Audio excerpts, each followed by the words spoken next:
Yay! Yeah, what is up, everybody? Thank you for your patience. Starting just a couple minutes past 6 here tonight, but there's a reason. It's a big show. We are very excited about tonight's guest. Episode number 198 of Ginger Runner Live tonight will feature someone who has not been on the show for 15 years. I think it's been 15, no, entirely too long. Sally McRae, one of the nicest, kindest, most humble, and talented ultra runners and just runners in general out there, has come back to join us on Ginger Runner Live, fresh off of a huge victory at the Tarawera 100 miler. I can't wait to find out about that race, but also what she's been doing for the last decade. My numbers are going to be all over the place tonight, but You're funny. I'm very funny. So thank you, everyone, for joining us tonight. We're very excited to have Sally McRae on tonight's episode. Sit back, relax, enjoy the show. Man, I always forget how to do this new program. Stand by, everyone. Welcome to Ginger Runner Live. It begins right now.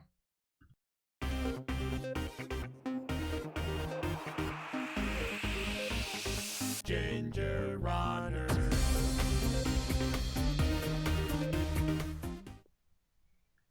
Yes, what is up, everybody? Welcome to Ginger Runner Live, episode number 198. We're almost at that epic 200 show coming up. Believe it? I can't, and I'm very excited for that show as well. Yeah, episode 200. We actually already have our guest booked for that show. It just happens to be the Monday that she's available, and Trayson will be joining us for that one, which is legendary. Speaking of legendary, our guest tonight, who I'll be introducing visually and audioly, yeah, it doesn't never quite make sense, is longtime friend. It's been so long since she's been on the show, and we're going to talk to her all about what she's been up to for the last couple of years, including very recently winning the Tarawera 100 miler. Sally McRae will be joining us tonight on the show. Very excited. Before we introduce Sally, of course, because we're going to have like pomp, circumstance, the marching band's going to be coming through, everything. So we want to make sure it's all timed perfectly. But we have some people to thank for helping this show even happen. Our longtime viewers and regular Patreon supporters at the top tier, Chris Lee from Hong Kong. Chris Lee is in charge of the Trailblazer community over there. Fantastic community in Hong Kong, showcasing the trails that are available within 10 minutes of the city.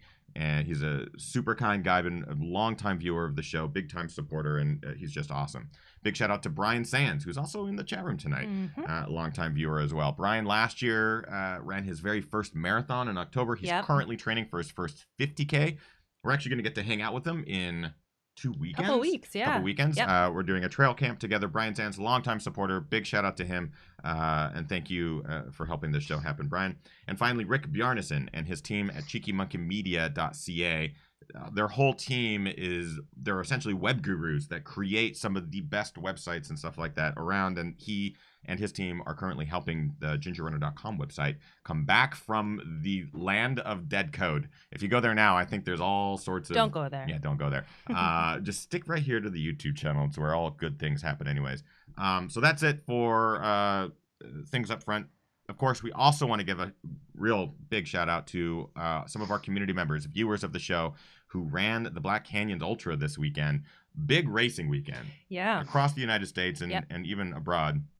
But a number of our viewers tonight not only ran the 100-kilometer race or other distances there, but were out there supporting. And Kim, who do we have to thank tonight? Because they repped. Yeah, we want to give a huge shout out to the Patreon crew that was out there. And not only were they out there, they made Ginger Runner Patreon crew signs. They helped support other members of the Ginger Runner community. So big shout out to Mandy and Andrew Baker, Chris Thornley, of course. And then the people that ran this weekend, Chris Butcher, Kim Wrinkle, Deb Hamberlin, Crispin Flowerday, and Ian Hurley. It was really cool to follow from afar. It seems like the community took it upon themselves to do like aid station support, and they were supporting all the runners. It was the really cool thing to witness. People taking photos with each other, and just the community is fantastic. So congratulations to all of you who managed to get it done, and thank you to everyone who was out there supporting. It was really cool to see. All right. And also, just very quickly before we get into the show, Mhm. Ethan himself also jumped into a race this weekend locally, the Lord Hill Trail Race. Ethan did the 20-mile distance. And I also want to say a big shout out to Scott and Kelly, who I met out there on the course. And Yeah. there was like several other people rocking the Ginger Runner gear out there this weekend It was too, really which is cool. really cool. It was really cool. People who support the show or just watch the show or watch the videos regularly were out there. It's always cool to meet people in person as opposed to just through comments and stuff. People are really nice. Can you believe it? People are nice. All right. Speaking of nice, our guest tonight is a wonderful human being. She's incredibly kind, generous, and humble. She's one of the best runners on earth, and she goes through times where like running is tough, and then she'll come back and crush things, and it's been this amazing journey to follow. We have a lot of catching up to do, so I just want to introduce her and get right into it. You've already heard her laughing, and that's one of my favorite parts about her. Without further ado, Sally McRae! Yay! Cue the marching band. Very thoughtful introduction, you guys. Thank you so much. Thank you so much for having me on tonight. Oh yeah, and I brought my tea tonight. I know everyone brings their beer, so I actually brought an empty beer bottle. But check this guy out. It's like Forrest Gump. This is an IPA from New Zealand. Wow. Rotorua, New Zealand. And it's the Ultra IPA, the Croucher. But we got it's Forrest Gump with his hair flowing in the hills of New Zealand there. Anyway, that's for all you beer drinkers tonight. But I'm bringing my peppermint tea that's for awesome. the show. So I also realized. Cheers to all. Cheers to you. I also realized I have the name over your screen. It says David Roach, which is our last week's guest. So I can see how you can get them mixed up.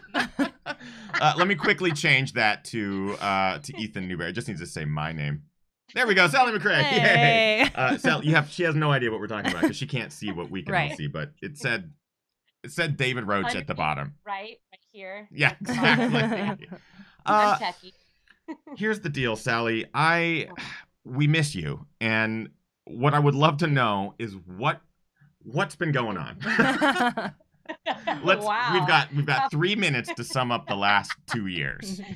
Oh my gosh. Well, you know what? I think probably the best place to start is just currently what am I doing currently? And then if you want to backtrack a little bit more, because what I'm doing currently is probably what I have been doing the past few years as well. So, just a lot of things have evolved over the past couple of years, just as far as like my role as a professional trail runner. I'm still running for Nike and really grateful for their amazing support. Being a part of that brand has also allowed me to just expand in doing the things that I really love. So I also they contract me at times as a coach. So I sometimes get to do really cool events for them. Sometimes they're private events and I'll just come in and coach private events. Sometimes it's the release of a brand new shoe. And so I get to be a part of like a 2-day event for that, coaching runners and helping promote the shoe. And then a really unique job that I've just so been loving is I get to work. Sometimes I get hired as a run tech. So I will work on like commercials and photo shoots, and I work with like the production team and the talent or the other professional runners that we might be photographing. I make sure that they get the right shots. I coach models to make sure that they look like runners and they're hitting all the shots right. That's amazing. But it's awesome. I have so much fun. I'm basically out there coaching and then communicating with the team that, this is true to running. And that's really fun. That's taken me to a lot of really amazing places around the world and just meeting people. That's really what I love to do. And I think I really love meeting people outside of running. You know, there's so much more. Our sport is so easy to get everything in our life is just running. And I think that running, when we do it with a balance, it becomes something that we realize like, wow, this is actually a gift. And this is something unique that I get to do, and realizing there's so much more in life outside of it. And so that when we hit those lows in our running or when we get injured, we already have that balance in place. And that's really what I've wanted. So a lot of cool opportunities with Nike. And then I've started doing these trail running camps. I do youth camps in the summer, and then I do adult camps in the spring and the fall. And I'm currently in the very thick of finishing my book, which I've been working on for a long time. I shared little bits and pieces of it at the end of 2017. The hashtag is These Gifts 2017 if you want to see what it would be like, what it's about. But in a nutshell, that's it. And of course, on the side, I'm trying to be super mom and super wife, which isn't always going over well. But I feel like I'm always juggling a lot, but I feel like my, life is full, and I'm grateful for everything that I have going on right now. So you managed to do it in 3 minutes. I actually can't believe. No, seriously, like it's been incredible to follow your journey, Sally.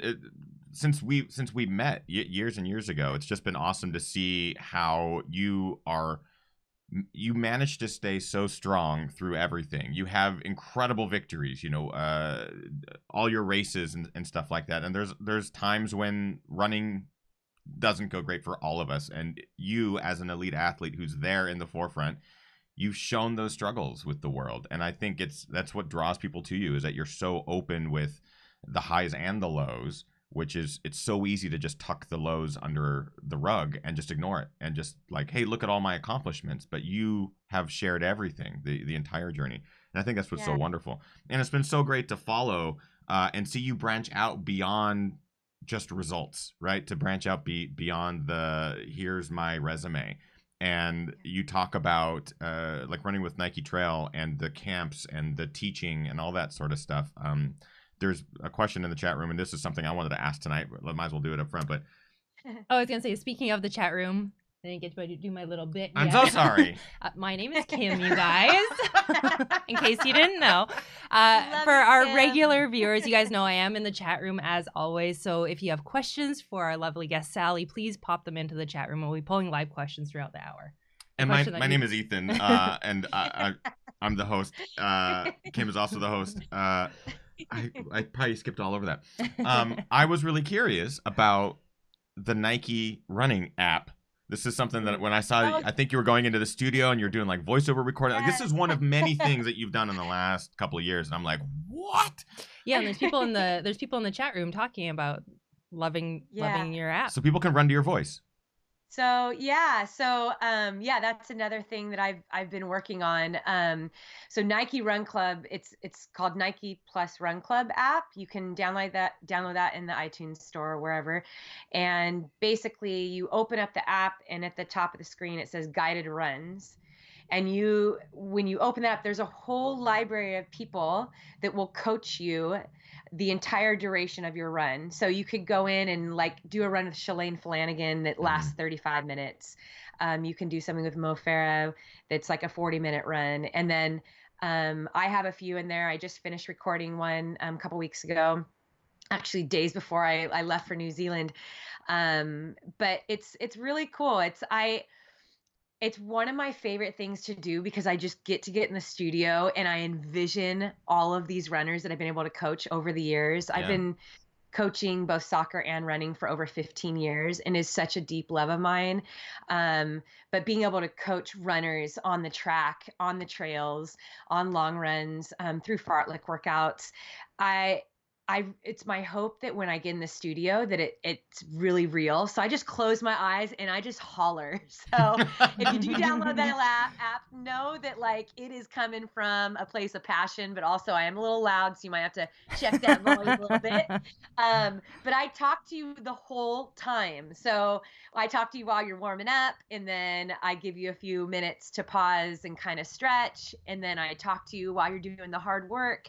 And then in the cool down. And it's just, it's a lot of fun, but we will continue to be releasing these coached audio guided runs in the app. The library is always updating. So take me along. I know people all over the world have been tagging me on social media saying, giving me feedback about it. And it just gets me so excited because it's like, I got to go on a run with you, so thank you for those that have shared. But yeah, it's been a really cool opportunity. Do you throw in a couple like Sally jokes from time to time, like in the runner's ear? Are you going to crack a joke and laugh and everything? Yeah. I do. I get super cheesy at times. Yeah. Form's looking good. I can't see you, but it's looking great. Keep on running. Yes. And do you always say, by the way, this is Sally McRae?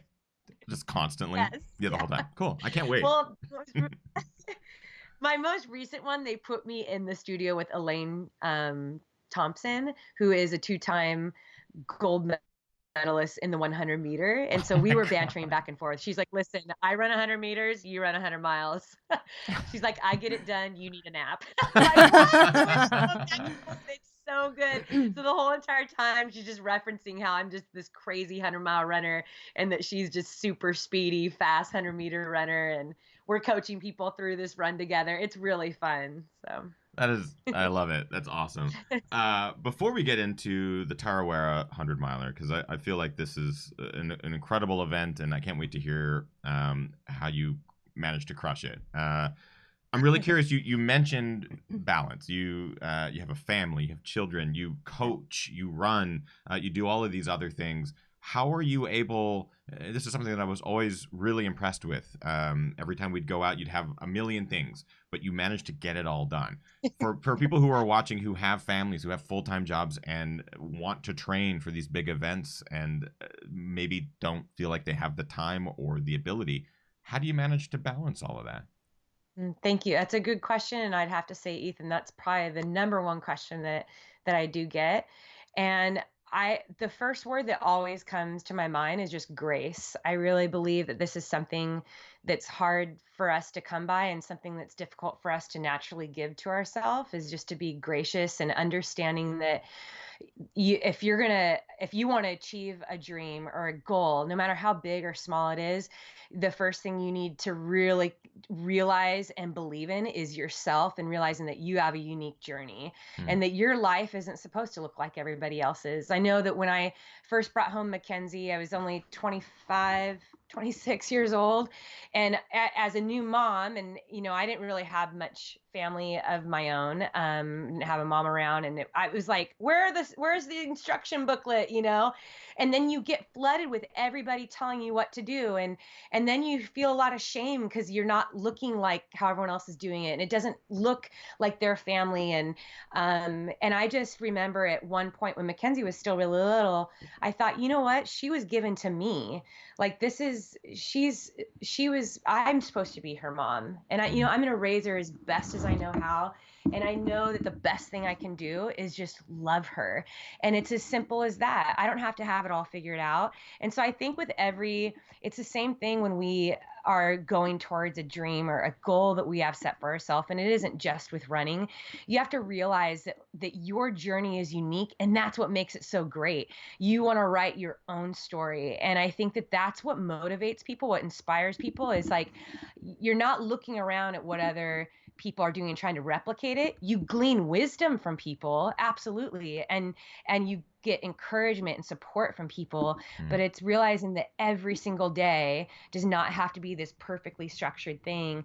And so, when my kids were really little, I just said, okay, I'm going to look at my whole day, and I'm going to see, okay, where are the possible times a day that I can train.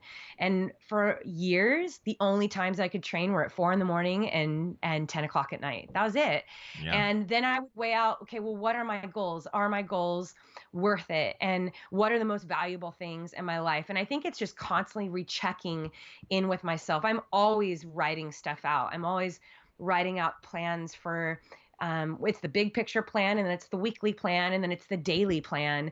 And I try to stick to that as best as I can. But at the same time, I know that, my daughter's going to get a fever, that, the plumbing's going to get backed up, that there's going to be a car accident. I'm going to get home an hour later than I had planned, that I'm going to wake up not feeling good or not motivated. And, instead of beating myself up, which I used to do a lot years ago, I've just decided just to live each day individually. And so no 2 days are the same. I can't, if you were to ask me what my training is like on a weekly basis, well, my coach could tell you, like, here's all the workouts she has to get in. Like, she has to get in these 100 miles and these 3 key workouts and this key long run. And, it's like Monday I might run at 4 a.m. and Tuesday I might run at 7 p.m. And it's just approaching every day with grace and doing the best that I can. And sometimes I do screw up. And I think when when I mess up or when I miss something or when I fail in a certain area, years back, I used to really beat myself up and tell myself like, well, I guess this just isn't for me, or I'm not cut out for it, or, and almost like kind of get bitter at other people. Like, must be nice that, they have all this money to work with, or they have babysitters, or they have family that Right. helps them out, or like, and start to just focus on other people. And I realized, man, that's just making me a bitter person. And so now I've just turned it into, this is the life that was given to me, and I'm going to make the best out of it for whatever it is. And if I really want something, I'm going to work hard for it. And so now it's just, that's what it is. It's day by day. It doesn't look perfect, but it's so much more fun and so much more freeing when I realize that my life, it isn't a mistake. The people that are given to me aren't a mistake. The challenges and the trials that I've had throughout my entire life, they're never a mistake. And all those things have shaped me into the woman that I am today. And I use all of those things. It's, I know we're going to talk about the race later on, but it's like, in a 100-mile race, I use so many things that I learned as a child and trials and struggles that I've had in my life to call upon, where I'm able to get that strength, where I'm like, I'm grateful I went through that. I'm grateful that I had to work so hard, and that I was hard pressed to, really show myself what I was made of, because now in this moment where it counts, like now I'm going to choose, am I going to use that, or am I going to back down and pretend to be a victim? And so it's just, I just want to encourage everyone that's listening, be grateful for your own personal story. Take control of it and realize that every season has a purpose. And if you're a mom or a dad of young children, yeah, you're going to have a few years where you're only running 3 days a week, and you're only running at 10 o'clock at night, or you're only running on the treadmill. My first year of ultra running, I ran 85% of the time was on a treadmill. And it's like, be okay with that and enjoy those moments and realize that they're going to be used for something greater. And it's just keeping that hope, that I'm going to use this, I'm going to get better, and it's going to get better, and it's not going to stay the same. It's so easy to live in that moment and think this is it, like this is everything right now in this moment. Yes. If you're suffering, or if it's a really great moment, it feels like it will never change, or especially when things are bad. And in an ultra, it's the same way. When things get so low and you're trying to grind through the miles, you're at mile 50 of 100, and there's a deep low as the sun sets, you're going into the night, you know that you're halfway done, and just everything is going wrong. But it's so easy to look at this as like, there's no other moments beyond this. This is the worst it can get, and it's going to be like this forever. The reality is, like you said, it's the seasons, and things ebb and flow, things change, and you kind of have to be present. I love the word grace, and I love that you use that. I think it's beautiful, and I think it's fantastic. Our chat room was going crazy during that too. People were really really into it. And I want to add one more thing. I know that was a long answer, but I do want to, be completely honest too, that it's been years of learning the true value in discipline too. I think that is one of the toughest lessons that I've had to learn just throughout my entire life is you have to discipline yourself. You're either going to commit to it or you're not, and you cannot make excuses. So, when people tell me, oh, I'm just too tired, or I just have too much during the day, it's like, what is everyone doing at 4 a.m.? Right. And usually most people are like, I don't want to get up at 4 a.m. And I'm like, then that's the difference between you and me. I get up at 4 a.m. I have an extra 3 hours of my day. I can do a lot in 3 hours. So if you really want this goal, and you really, really, it means something to you, get up at 4 a.m. And, and it goes for so many other things, in life, when it comes to nutrition, when it comes to sleep, when it comes to recovery. And it's just committing to that. Discipline is huge, and chipping away at learning what that is little by little. Right. It reaps huge, it pays off big time. I love it. I love it. Our chat room, again, has tons of questions. I was going to say, there's a lot of parents in the chat room that are like nodding their head along with you, as one is feeding one of his twins currently during the show, and another just had to run off to put his daughter to bed. So there's a lot of people that are loving your advice right now. No doubt. Again, people are posting questions. If you have questions for Sally, we are live. As you can see, there's a little chat room over to my right that you can see that it's a bit delayed. There's maybe a 20-second delay, but that's the internet for you. But ask your questions of Sally. Kim, of course, will pull those aside. What do we have so far, Kim? Yeah, there's a question from Nathaniel in the chat room. Sally, in videos, you appear to have a positive attitude even during the low periods of races. How do you maintain that positive outlook? Yeah.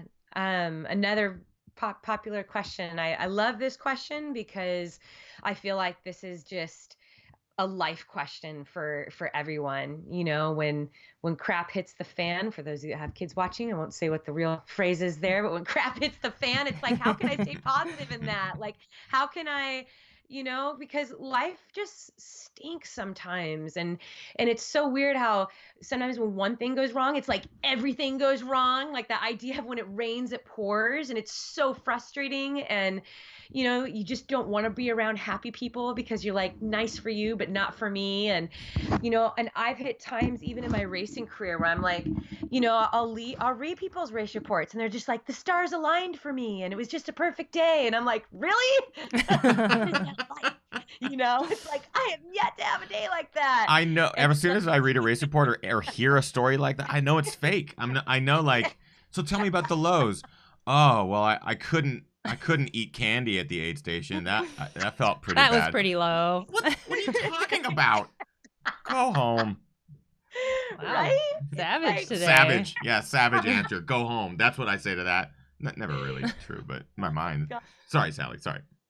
Oh, no, it's good. And I know a lot of people can relate to it.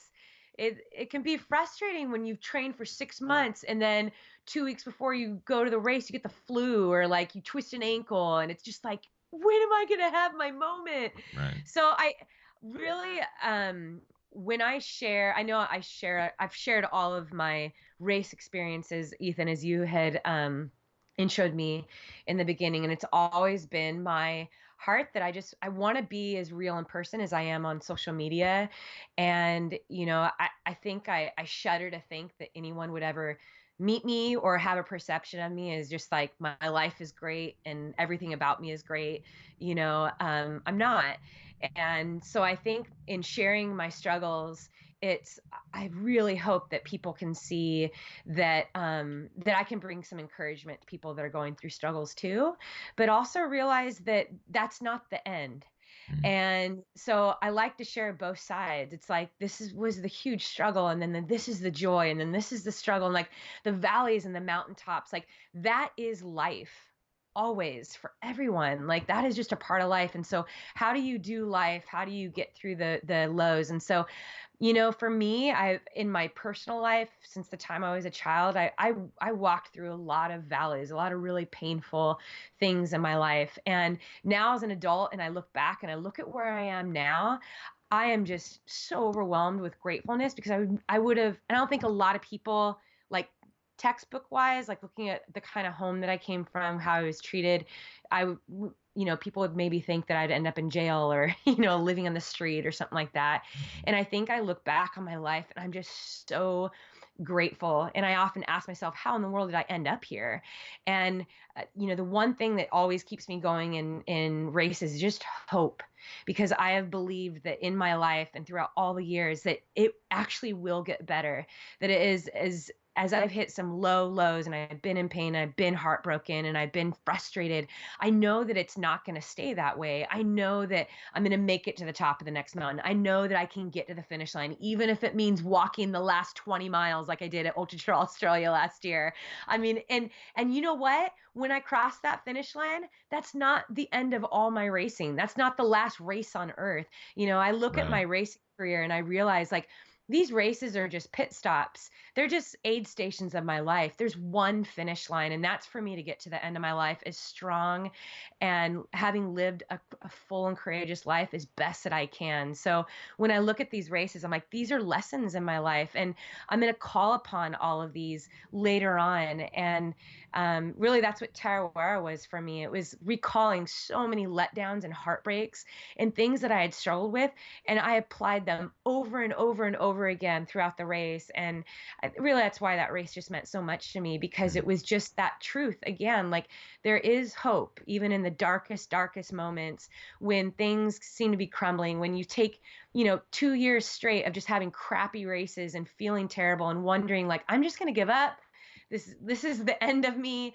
But to keep going and then to experience something so wonderful, that those are the things that keep me going. And again, it's for whoever asked that question, and I hashtag this all the time. I always say, keep going, you got this.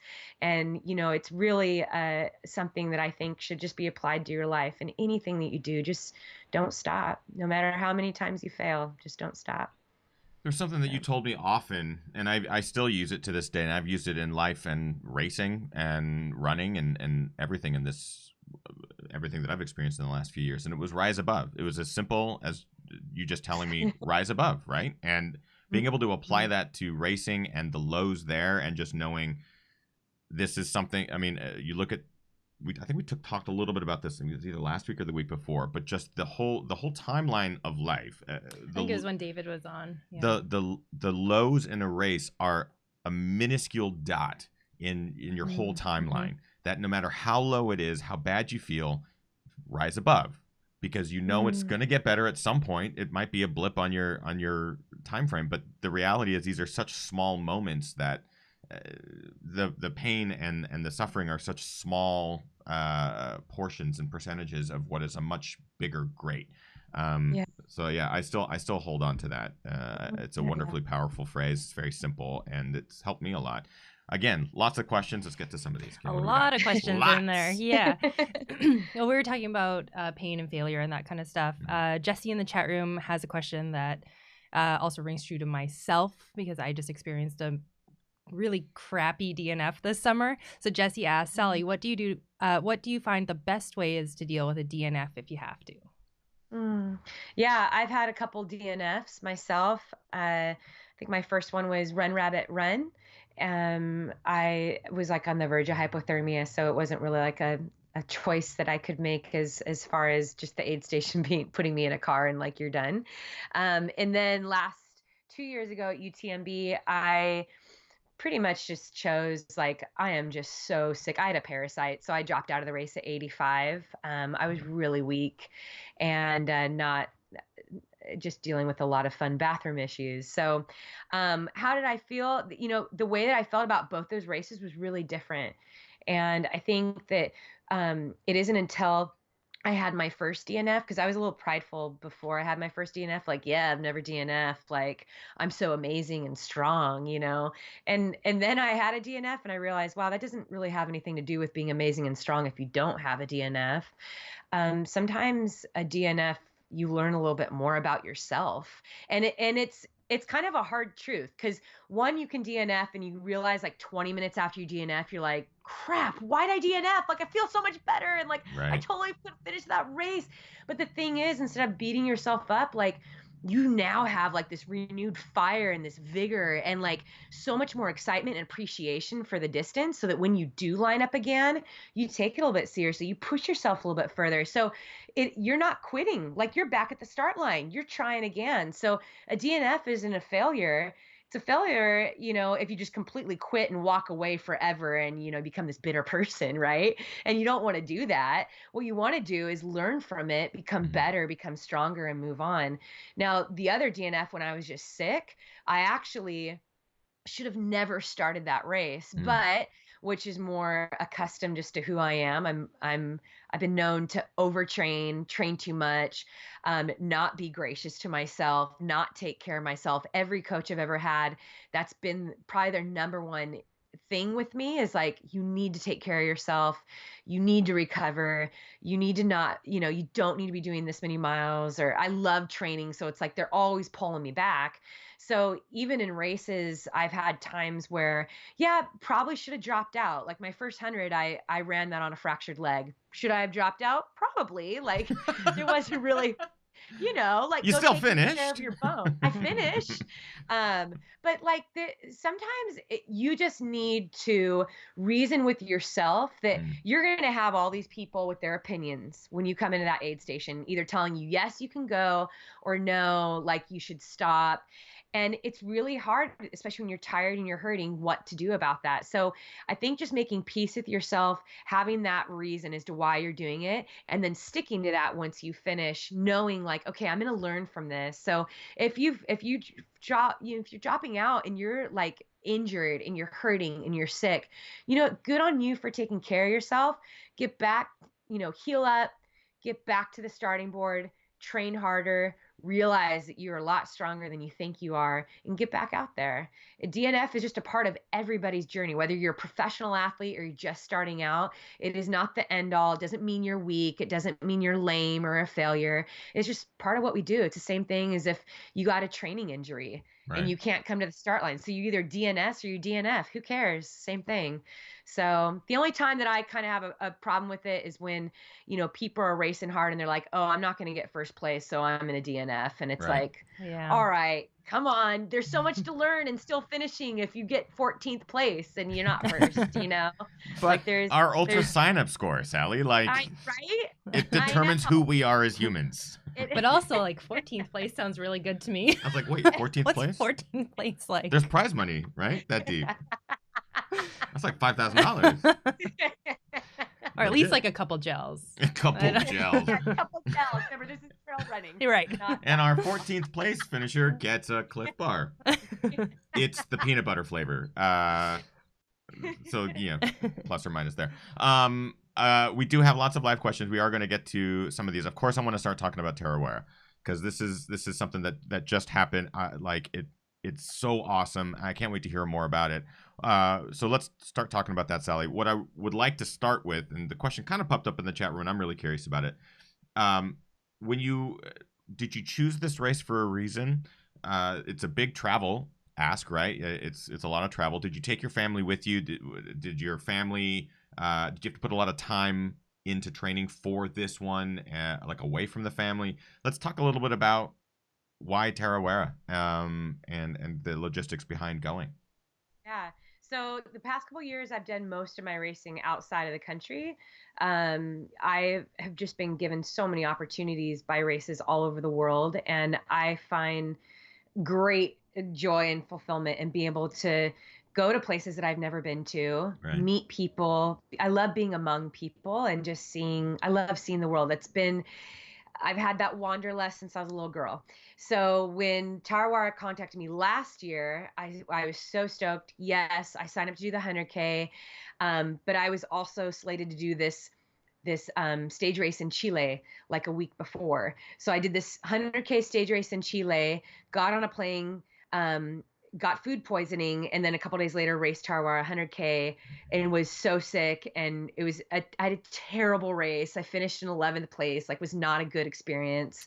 The prize for 11th is 2 Cliff Bars. It was nothing. Yeah, and a handshake. And a handshake. So that's still amazing. I don't want to gloss over that. 11th place with a virus while traveling. I'm not gonna let you gloss over that. That's incredible, Sally. So I had made really good friends with just the people were there. I love Kiwis, and just that area was so beautiful. And I really wanted to come back and have a good race. And the race directors were like, we are putting on this 100-mile race next year. It's the inaugural race. Will you come and do it? And I had been in touch with them throughout the year, and I was like, yes, I'll do it. So I had thought that had been on my radar for a long time. I just hadn't really like announced it on my schedule or anything like that, or put it on my website. When I finished UTMB this past year, in August, I was that race left me sick for almost 2 months. It was a tumultuous, horrible storm, and that's another story. That was the end of my season. So I came home in September. So from September to December, it was I spent a couple months just getting better, like getting well, taking care of my body, and a lot of just aerobic training. So my coach he threw in a couple workouts here and there, but like I did no mountain training whatsoever for this race. So I was completely out of the mountains. I did a lot of road running, a lot of hill type workouts. It'd be like these 15-mile hard hill workouts. And his whole thing was like, let's just get you fit, let's get you fast, let's get you strong, and let's use Tarawera, because we thought it would be like a much flatter course. I thought it would only be like 10,000 feet of climbing in the course of 100 miles, but it was closer to 15,000 feet of climbing in 102.5 miles. Okay. And so once we found that out, we were kind of like, uh-oh, that's like closer to Western States style. And I was like, but it's not like up in mountains. They don't have canyons. Like, I think we can move really fast. Yeah, you're not dealing with temperatures and 120 degrees Fahrenheit or any of that. Yeah. Summer, but like for them, summer like 70, 80s, and living in SoCal, it's super hot here in our canyon. So we were like, you know what? Let's just have a good time at this race. Like, no pressure going in. It's kind of, I think for Americans to start off your season with a 100-mile race is like, a lot of us are coming out of the snow, right? From skiing and cross training and getting strong in the gym. And so we use a lot of the beginning of the year races, as kind of like a build up. So, I was like, you know what, let's just go for it.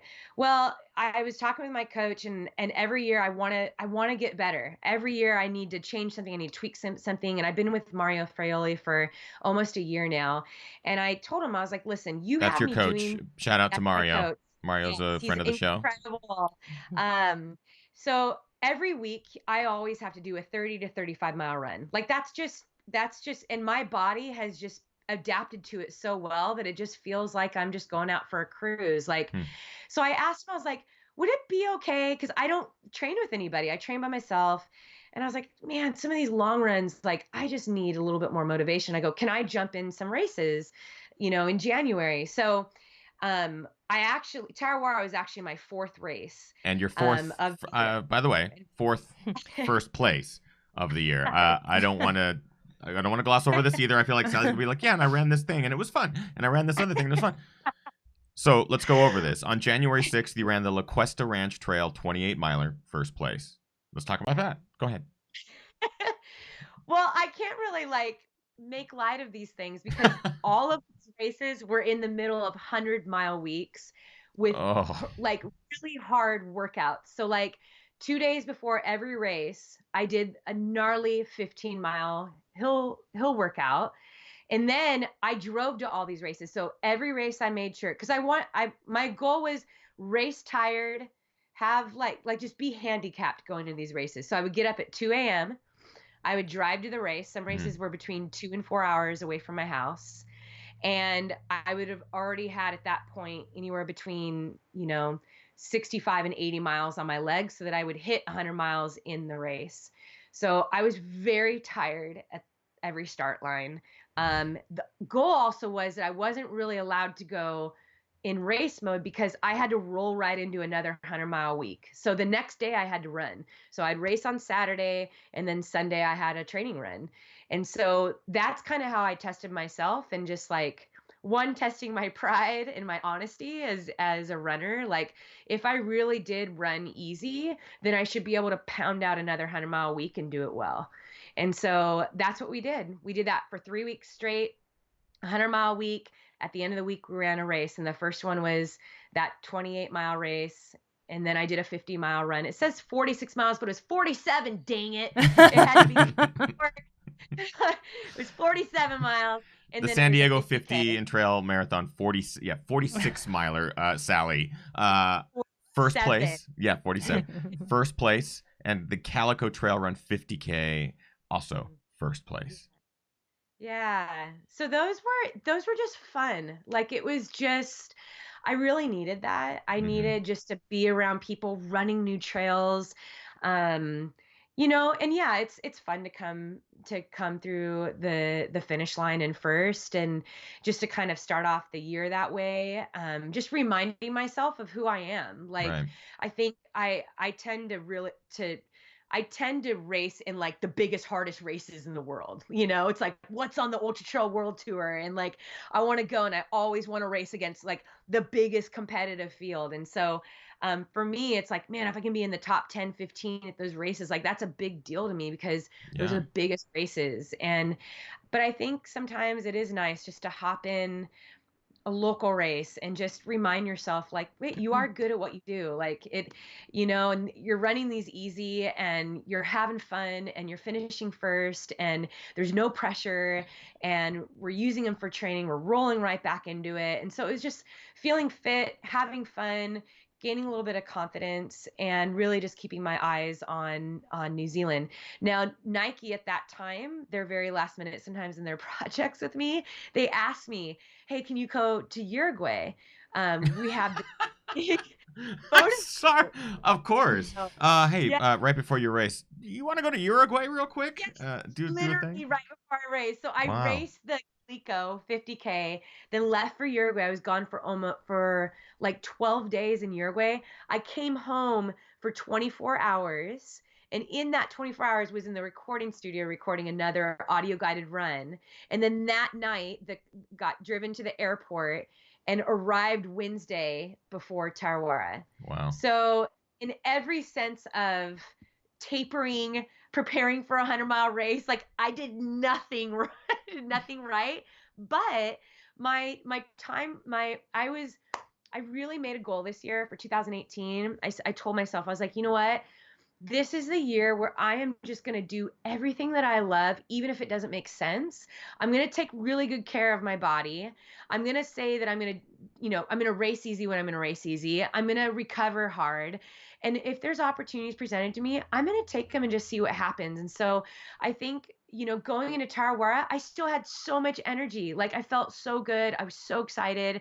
I was ready to race. I had all this racing on my legs already. Right. And it just didn't make sense that I would have like a good race. But I was like, I'm going to have a good race. Like we're doing it. 2018, we're doing it. So, yeah, I that was, like you yeah. explained your training, the 100-mile weeks, the racing, and in my mind I'm going, of course, you're purposefully training your body to wake up at 2 a.m. to drive 2 or 4 hours to a start line, then to race easy, and then to go right into your training again. It's almost like you and Mario, or Mario maybe had a secret plan of like, let's get Sally to do everything hard, and then I'm gonna call Nike and get Nike to call her to go to Uruguay. It's like it's Mario's plan.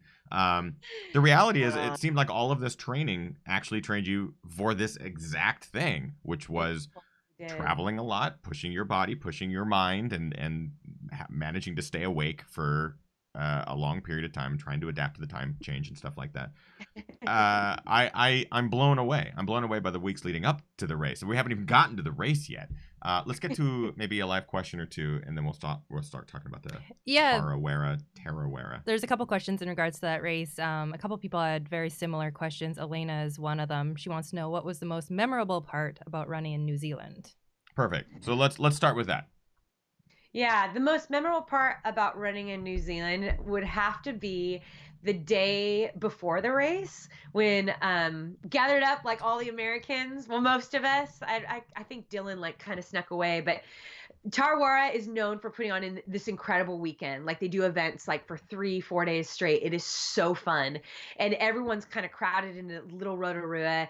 And so you're always seeing a lot of people. And they did this really awesome cultural ceremony in the morning at the government gardens. And then it was like me, Cody, Kelly Wolf, Amanda Basham, Keely Henninger, who else? Sarah Scott. We all decided to go on a shakeout run around Blue Lake. It was just a really easy 5K, and it was raining, and we all had our rain gear. And I get out of the car, and I go to touch my head, and I got a bee was there. I've never been stung by a bee in my life, so I got my first bee sting. And then, yeah, You're not and allergic, then I'm we're just hoping. like, I was not allergic, thank Good. goodness. Good. But then we all just like start on this run, and it was so great because like we all run for different teams, And I know sometimes there's always like this, oh, they run for Ultra, they run for, North Face, but it's like that's another reason why I love the international races, because when you go to another race and there's an American there, you're like, my people, It's Right. like we're all on this team together. And really when it comes down to it, the competitive spirit that we all have, we all are pretty good friends across all all of the brands, or at least I like to hope to think so. No, I mean, I think what you're like, that's so true. I think trail running in general, I think everyone that's at any start line, it doesn't matter if they're racing for the victory, but they're all ambassadors to the sport, and everyone's friends. Yes. Like everyone knows everyone. And the only other sport that I Yeah. really saw that with, especially in the Winter Olympics, was Nordic. Like the Nordic Yeah. skiing. You see all those skiers from around the globe, and after they're done, they're like hugging and high-fiving and congratulating each other. Oh, It's I love like the that's Olympics. trail running. Yeah, it's awesome. Yes, it's so true. So that shakeout run was awesome. I really got to know.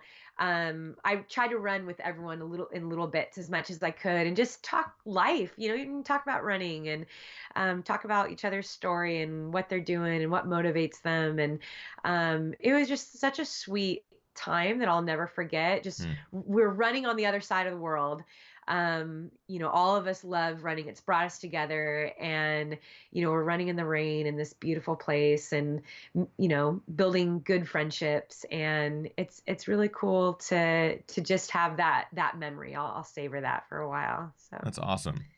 So this race, you're towing the starting line of the inaugural 100-miler. Did you have any nerves, doubts, anything like that going into it, or was it something that you approached it like you did the races that you won also this year, of just, I'm going to go for it, going to go easy, but let's just see what happens? Yeah, I always have a little bit of nerves before any race.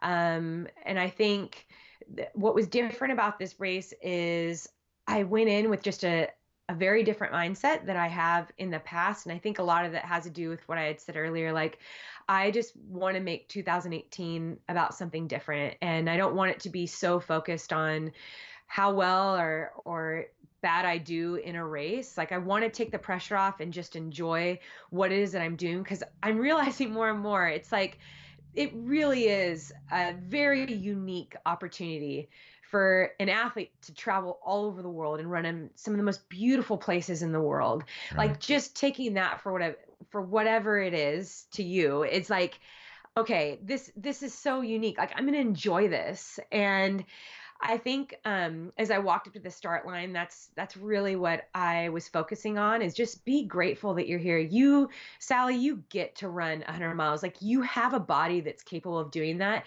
and not just doing that, but doing it well. And again, just reminding myself of just who I am, and having that confidence in my training, and remembering the words that my coach said. Coach Mario, he always sends me like the most motivating, encouraging texts, usually the night before a race, and just stuff that I can hang on to. And so I went there. I went to the start line, gave my friend Fiona Hayvice, she's a Kiwi, amazing runner, top 10 finisher at Western States, gave her a big hug, and I was like, here we go. Like, we're standing in the rain. It's going to be an adventure. Let's do this, So, yeah, I was pretty calm. I had diarrhea for 2 days before, so that was a little bit of a concern for me, because it just like popped up suddenly. Yeah. But I've dealt with that like a few times. So I told my crew, I was like, get Imodium. I'm not sure how this is going to go. So the beginning of the race, I ate extra. I was eating like more than usual, because I was the first 6 hours I kind of struggled a little bit with the diarrhea, but then I got the Imodium or whatever diarrhea medicine, and that helped me for the rest of the time. So aside from that, it was, I didn't have like any ailment, an injury, or anything at the start. So it's amazing. I'm like blown away, constantly impressed, Sally. Again, let's get to some live questions. And yeah, you were just talking about eating early on in the race. There's been several questions about your nutrition. Can you speak a little bit about the nutrition you did? Yeah, absolutely. And I wanted to clarify this too, because in the post that I wrote on Instagram today, I talked about how I was vomiting and dry heaving at the end of my race. So I did make a mistake early on in the race. So I use all spring products. So Spring Energy, I use McRae Recovery, Canterbury, Long Haul. It's all natural food. And the reason why I like it is namely because that's how I eat throughout the week. So I eat real food so that when I'm running, it's not anything different. There's no shock, no surprise. And two, whether it's hot or it's cold, it tastes good. So I just can't stomach gels like I used to, like, especially when it's hot or cold. It's like, oh my gosh, gag me. So spring's awesome. I typically, like, as soon as I started, like within the first like 15 minutes, I'm taking in a spring. And usually at the beginning of a 100-miler, the first 30 miles, I try to take in a little bit more, like sneak in a few more calories here and there, because as the race goes on, your stomach, everything is just tired, including your digestive system. So everything gets harder to take in. And so I feel like if I can be a little bit ahead as much as I can, then I'm going to do myself well. I left at home a whole pouch of my electrolytes, and Spring makes this electrolyte stuff. It's all natural electrolyte drink. You just squeeze it into water. It's like coconut water, Himalayan salt. There's ginger in it. It's apple juice. It's really refreshing. It's really good. So, so what I decided to do, I told my crew, I was like, listen, I have to ration my electrolytes. So I want you to have this big bottle of Liquid IV for me. And Liquid IV is my other sponsor, but I use Liquid IV as a daily hydrator. So I'll drink it in the morning, but I don't train with it, because one packet, this is where I went terribly wrong. One packet has 500 milligrams of sodium and 300 milligrams of potassium for one packet. They put 2 packets in a water bottle, and so every time I came to the aid station, I was downing that stuff like constantly. But then they also gave me electrolytes to take with me.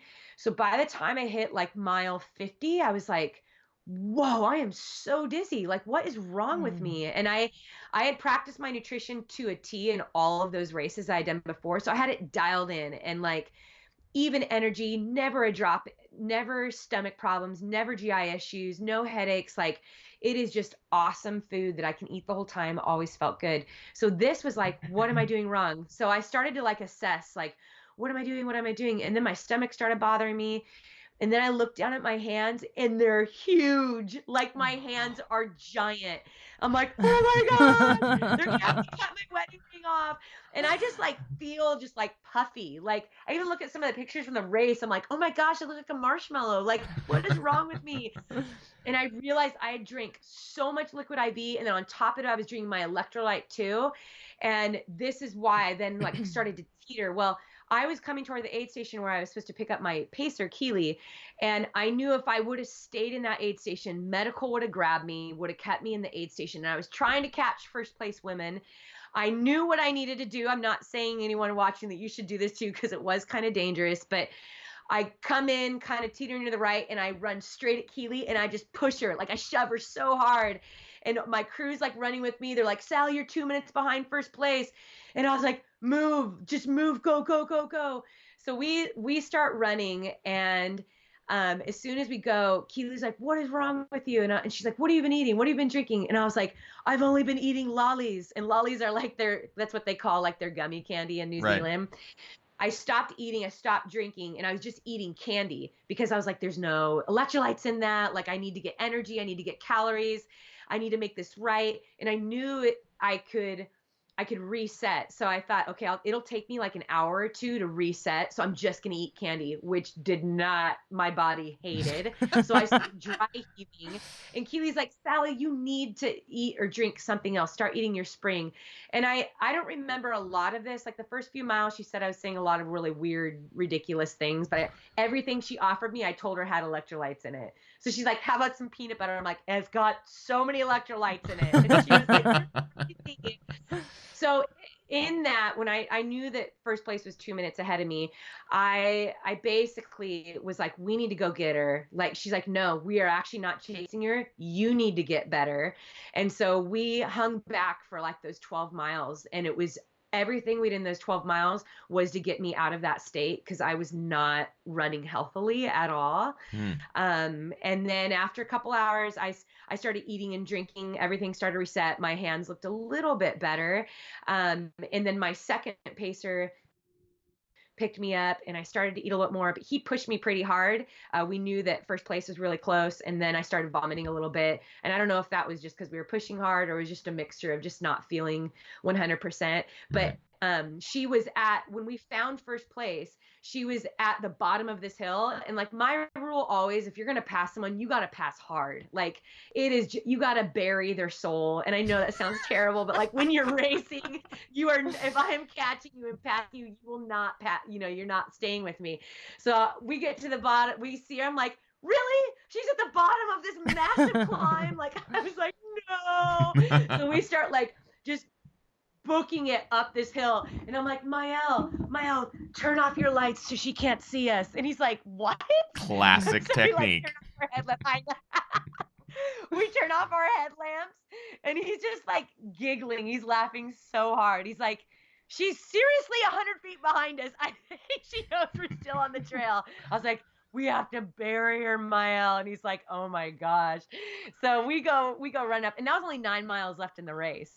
So we had been hunting for a while, but we ended up putting like 35 minutes on her from that time we passed her until the finish line. He's a pacer. No mercy from Mael, even though I felt like I was still moving very slowly.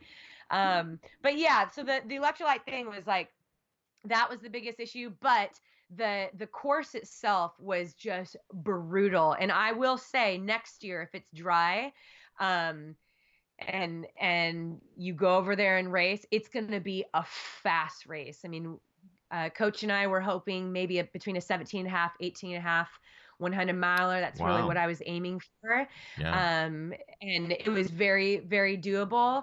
The first 30 miles, we were running at a really, really good pace and running easy, like just so easy, and was well below that time.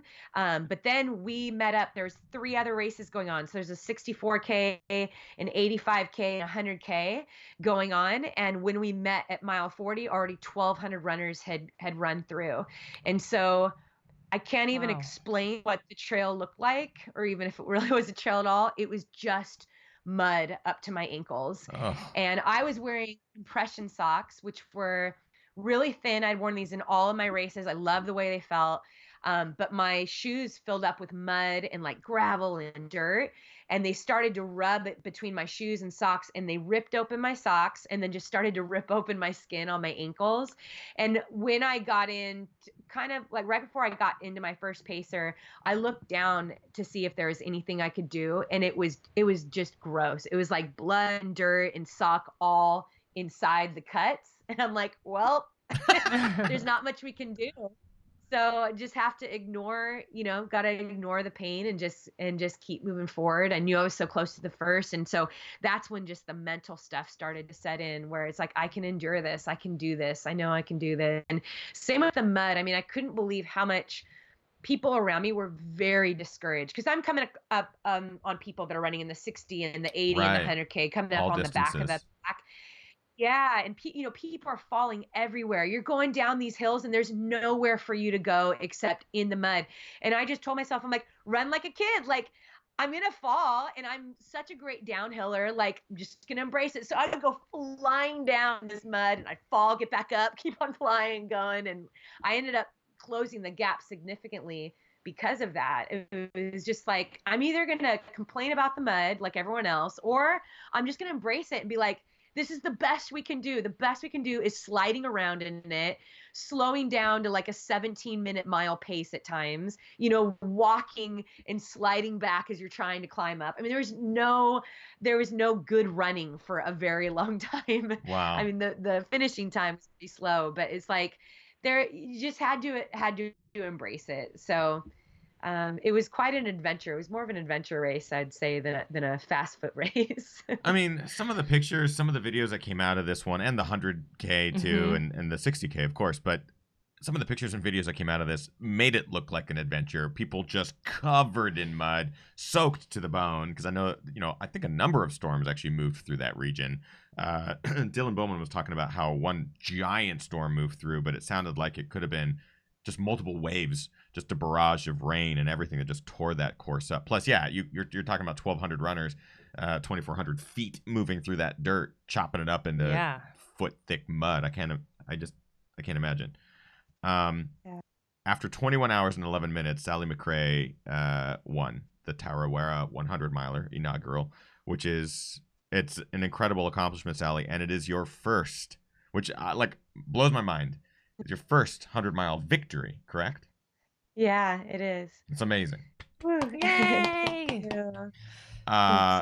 We again have a number of live questions, and I would love to get to these tonight. We do have a shortage of time. We are going to move into the post show, of course, with Sally. If you are a Patreon supporter, or if you are not even sure what that is, all of our Patreon supporters get to join us for a post show with our guests. And tonight, Sally, of course, will be joining us, and we're going to rip through all of the questions that were asked or that are asked in the post show. So if you are not a Patreon supporter, consider it. It's $1 a month at the bottom there. Patreon.com/thegingerrunner helps keep the lights on and the mics hot here.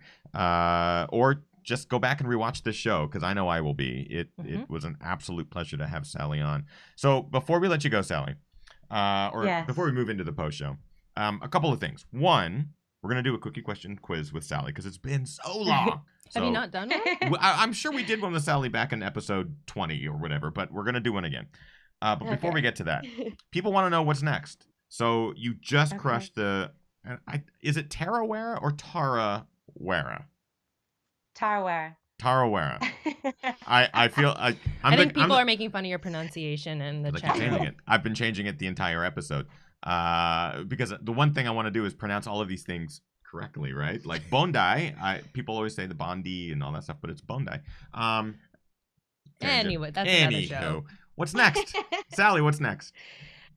Oh my gosh. So I haven't announced this officially yet, but I'm going to announce it here on Ginger Runner Live. While I was racing Tarawera, I found out that I got into Badwater 135, the toughest foot race on the planet. Oh my God. So super, super excited. It's completely different than anything that I have ever done. But it's always been something in the back of my head and on my radar. And I'm so I can't believe I got chosen. I mean, you have to go through this big application process, and I really didn't think that I would be one of the ones selected. And so after I finished, I got back to my room and my phone was blowing up. You got into Badwater. And I was like, I'm still trying to process that I just won a race. This is crazy. So super grateful. That's at the end of July. I do have a couple races in between there. One of them is on the tour. It's the Penigolosia Trails in Spain. It's a 115K race. I'm also going to be going back to Italy in March for the Sacca Trail and the Cinque Terre. It's a 50K. I usually use it as a training run and have some friends going out there with me too. So really excited about that.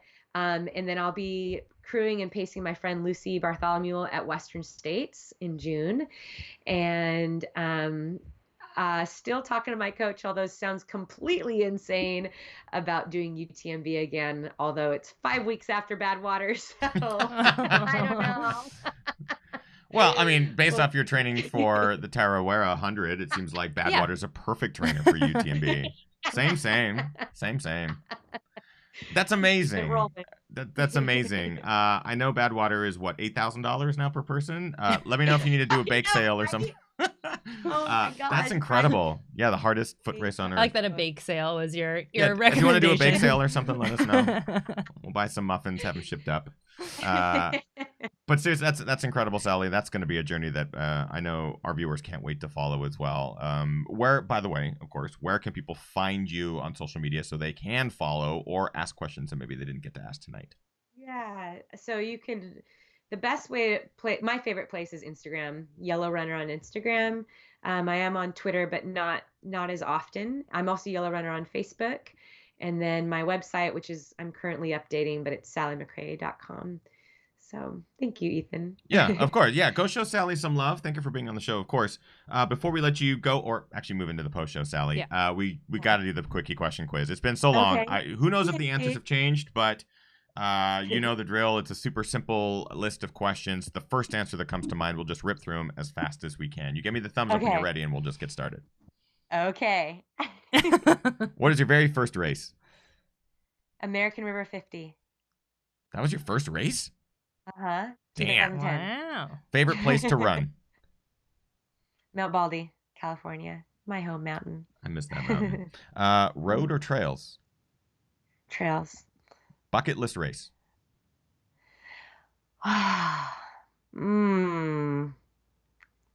Gosh.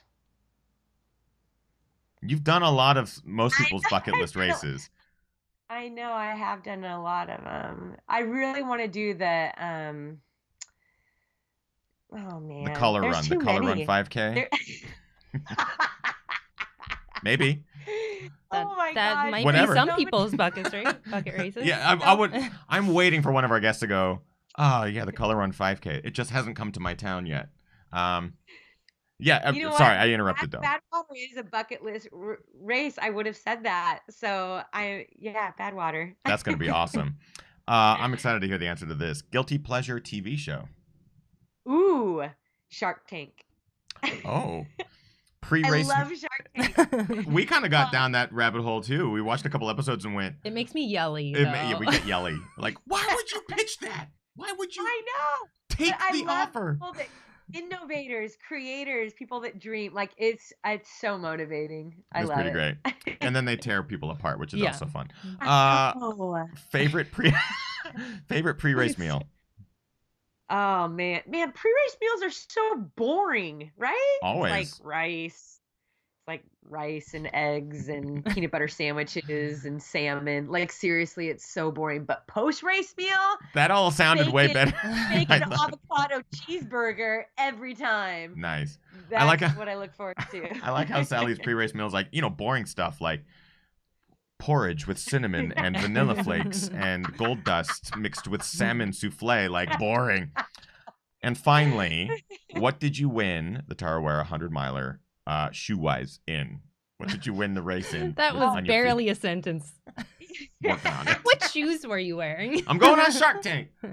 I wore the Nike Wild Horse 4 because still, and to this day, I can wear those shoes without ever having to change them in a 100-mile race and still have not gotten any blisters or black toenails. Love it. Boom. Boom. Drop the Also, I mic. just really quick, a lot of people in the chat room just said bearing their soul at mile 9. No, it was 9 miles left, not at mile 9. Burrowing. I'm not a mean racer. Burying. Why is that so Burying. hard? Why is it- Burying. Burying. That's why it's Burying. hard. Because we're Burying. their soul at 9 miles And then left. Yeah. second was the McRae. Hannah McRae. She's incredible. Yeah. Yeah, I think somebody also commented like McRae on McRae violence. Yeah, no, she is like the sweetest. And even when I pass her, she's like, "No, Sally, all right, Sally." I'm like, "Yeah, Hannah." I mean, that's how we roll. I think I was just trying to sound like I'm tough. you know? Tough. But what I love saw is that people How were slow I like, was. right. I love was that people are moving like, so slow. bury the soul at mile 9. I can imagine someone like, we've got 91 miles left. I just crushed their soul. They're like, I don't know what hit that's them. what we call idiot racing. Sally, it's been too long. I'm really glad that we got you on the show tonight, and Thank you so another much huge for having congratulations. me. Congratulations for Thank Tarawera. Yay. I Thank can't you wait guys for to all the see great everything. things you're doing. You're coming up on episode 200 with my former coach Ann Trayson, the legend. And look at your cool microphones too. And They're your background. huge. Aren't they cool? They are. You guys are legit. I'm super proud of you guys and just everything you've been doing. And I hope all the best positive comments that will come to you. I saw your tweet the other day about people saying negative things. And come on, people. Rise above, right, Ethan? We rise above. What did I say? Yes. Well, did I say something? If I did, I was in a mood. People, Yeah, no. I'm. But I like feel for you when I see that, or when I even like see it in comments. I'm like, really? You decided to take your time on this Saturday afternoon to say something mean when you totally could have said something like cool. And if you really have There's issues, no point, send them a private message. You know? Yeah. Come on, people. Yeah, your Kindness. issue isn't actually with me. Your issue is that you don't get enough attention and you need to say something to try to get it. So that's not my issue. That's on you. And I'm so sorry, whoever that might be. I don't remember it, but Well, I love you both. yeah, you too, Sally. Thanks, So Sally. again, a reminder, if you are watching live, we're going to continue with Sally in the post show for Patreon supporters. It's going to be a little short one because tonight we have 2 post shows. Where Dreams Go to Die, which is a latest feature movie, will be released to the public. Patreon supporters have already got a chance to see it. And tonight, right after we have a post show with Sally, we have a post-show Q&A with Gary Robbins. So Gary Robbins will be joining us for about 30 minutes, maybe a little bit more. We'll try to squeeze some more time out of him, but he'll be answering all of your questions about Where Dreams Go to Die for Patreon supporters. So tonight is very special because both Sally and Gary, come on, totally worth it. If you haven't already, go consider it. Patreon.com/thegingerrunner. That's pretty much it, guys. Wonderful episode tonight. Go show Sally some love. Follow her across social media. And thank her for being on the show. Thank you, Sally. Thank you for everyone joining. You guys are awesome. So many sweet things I'm seeing in the comments. I did turn on my phone. It's okay. We do have just the best audience, the best followers. They're fantastic humans. So thank you everyone for watching tonight live. And of course, we'll see you every Monday at 6 p.m. Pacific Standard Time. And what am I missing anything?